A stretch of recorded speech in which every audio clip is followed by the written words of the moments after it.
Now, a brief introduction about a phrase in English language. Once we have more than one word in English sentence without a finite verb, in English, based on English structure, the smallest structure is morpheme, then word. Once we have more than one word without finite verb, that is a phrase. The fourth one is a clause, and lastly, a sentence. So it means based on this order, a phrase is the third structure in English language after morpheme and the word. A single word, once we have more than one word, we most likely have our phrase if there is no finite verb there. So that's what we mean by a phrase. Examples of phrases. Here I brought 3 examples. The first example, in the classroom. Number 2, to win the match. Number 3, a beautiful girl. Let us look into these examples. We see that they are a group of words without finite verb. Number 1, for instance, in the classroom. 3 different words without a finite verb. That's why it's a phrase. Number 2 as well, to win the match. So there is no finite verb there. This win cannot stand alone. It is to win. To win. So, and it is not a finite verb because it is infinitival phrase. So it is infinitive. It is not a finite verb. To win is together. You cannot separate them. So this as well is a group of words. We don't have finite verb there. The same thing applicable to the third example, a beautiful girl. A beautiful girl, a group of words without finite verb. That's why it is called a phrase. Once we have group of words without finite verb, that's when we have our phrase. Now, once you know that this is a phrase, we now have different types of phrase. We have, I stated here, 8 different types of phrase that we have, and we are going to examine each of them and examples. Number 1 to be examined is a noun phrase. A noun phrase is a group of words headed by a noun or pronoun and functions as a noun in a sentence. What I mean by this is once we have modifier or modifiers plus noun, that's a noun phrase, as simple as that. For you to easily identify noun phrase in a sentence, a modifier or determiner plus noun, and it can be 1 determiner, 2 determiners, 3 determiners plus noun without a finite verb. That is a noun phrase. And what I mean by modifier or a determiner here is what we placed in front of a noun to give more information about that noun. It can be adjective, it can be article. You can say, for instance, let us use car. You can say a car. You can say 3 beautiful cars. 3 is a modifier. Beautiful is also a modifier, and car is the noun head word. We can say my car. My is a modifier there. You can say a car. A there, article is also modifier. Anything that is placed, you can say 4 cars, number, numeric. All those ones are modifiers. Anything that is put in front of a noun that gives additional information about that noun is a modifier or determiner. Based on this, let us examine the 2 examples I brought. Number 1, the tall boy won the race. Article D is a modifier. Tall is also modifier adjective that qualifies the noun boy. So both D and tall are modifiers, and the head word is a noun, which is boy, because both of them qualify the noun boy. So 2 modifiers here, 2 modifiers plus a noun without finite verb is equal to noun phrase. It's possible we have 1 modifier and we have known what we intend by modifier.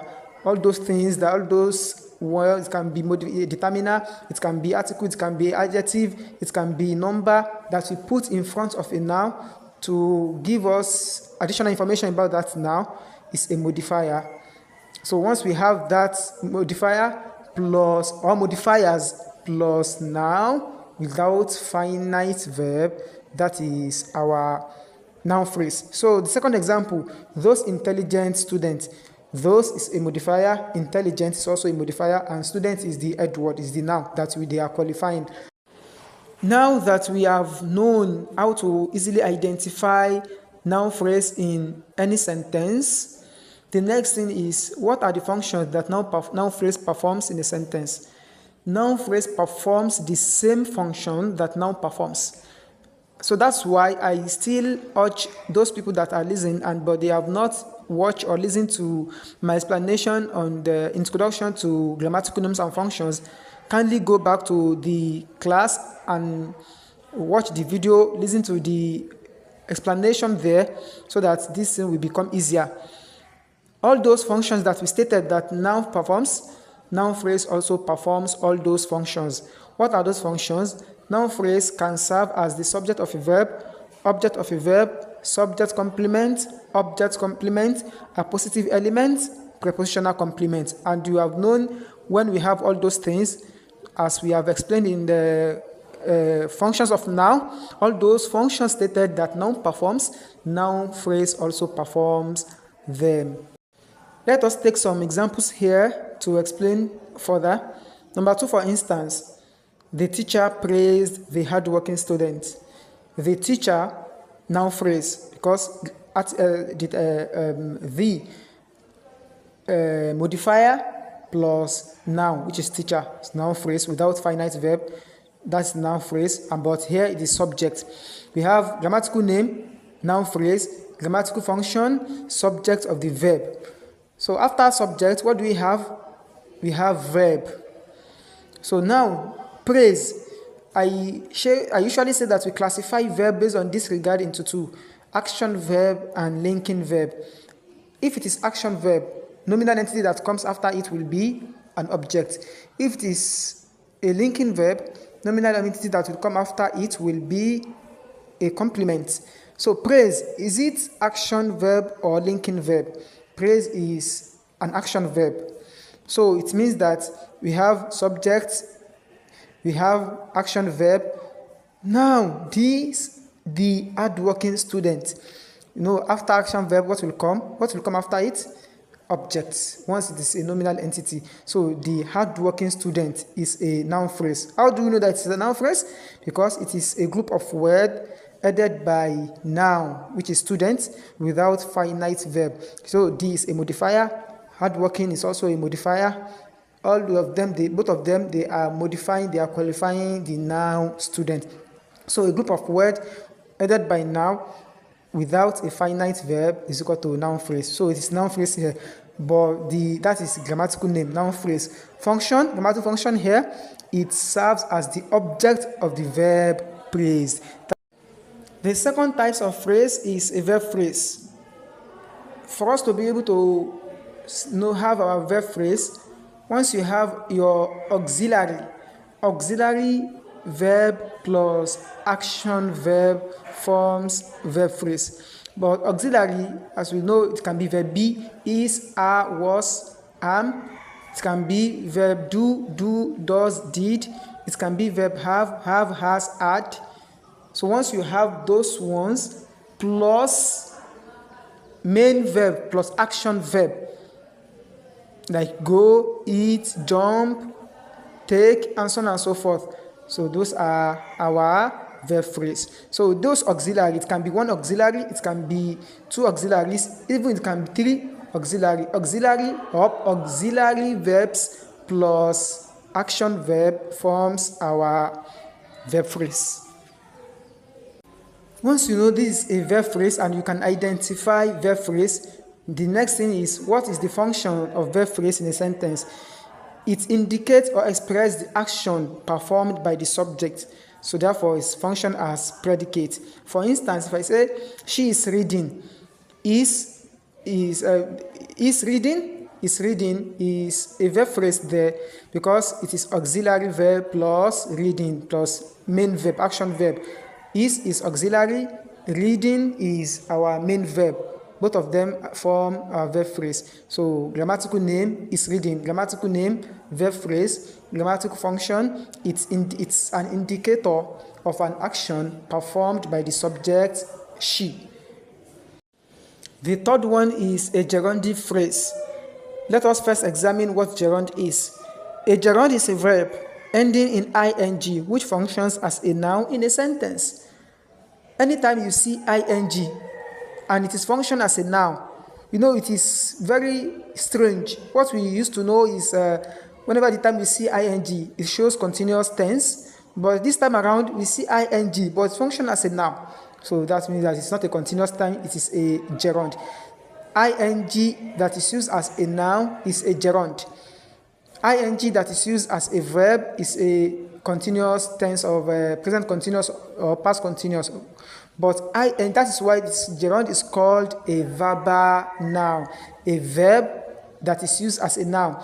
It is a verb because its end is in ing, but it is used as a noun. That's why it's called a verbal noun. Therefore, a gerundive phrase is a group of words that begins with a gerund and include its complements or modifiers. So these are the examples of gerundive phrase. Number 1, speaking good English requires practice. Speaking good English, grammatical name, gerundive phrase, grammatical function, subject of the verb requires. Number 2, the students love playing football. The students, grammatical name, noun phrase, and the subject, love as an action verb. Playing football, grammatical name, gerundive phrase, grammatical function is the object of the verb love. Their ambition is traveling abroad. I told you that after action verb we have object, and after linking verb we have complement. So traveling abroad, grammatical name, gerundive phrase, grammatical function, subject complement. So and so on and so forth. Those are how to, once you see this ing that is function as a noun, it means that it is in position that noun occupies. That is, you know, it is a phrase and it is a gerundive phrase. Number 4 to be examined is a participial phrase. A participial phrase is a group of words added by a participle and functions as an adjective in a sentence. And while gerund function as a noun, participial function as an adjective. So you have to differentiate between both of them. There are 2 main types of participles. We have present participle and we have past participle.